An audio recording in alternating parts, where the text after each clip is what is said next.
developing story, Sure. but I think I have to throw this into the mix and see if you can get some response. Yeah. It has to do with a statement made by Congressman Lewis. John Lewis is a very well-known and respected civil rights leader, a member of Congress, and he said some things that are pretty eye-opening. Senator McCain and Governor Palin, he says, are sowing the seeds of hatred and division, and there's no need for this hostility in our political discourse.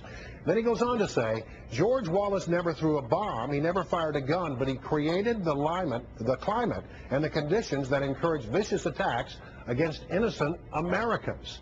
That is Congressman John Lewis, who is an Obama supporter, and some people in the McCain campaign think he stepped over the line. What say you?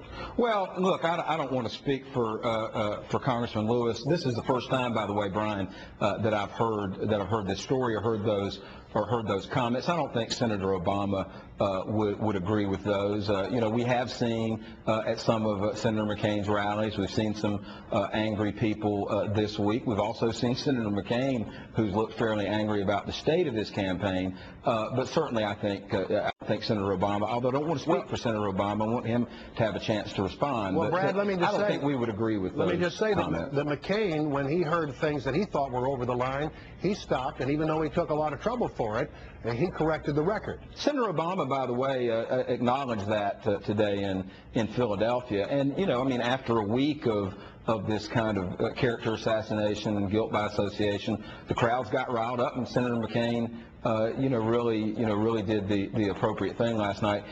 In this instance, though, he's continuing down this path instead of talking about what people, as your poll shows today, what people really want to talk about, which is the economy. But Senator Obama acknowledged today that Senator McCain tried to step back some of the more virulent and angry statements that were being made at that town hall last night. Just to make sure that I have you on the record here, and I may have interrupted you, you say that you are thinking that these are not the kind of comments, these comments from Congressman John Lewis, that Senator Obama would endorse? Well, like I said, I don't want to speak for Senator Obama, but it does not sound like, and I haven't seen them and have only heard of them through a McCain campaign statement, but they don't sound like the type of thing that we would agree with. But I want Senator Obama to be the one to actually respond to that. Fair enough, Brad.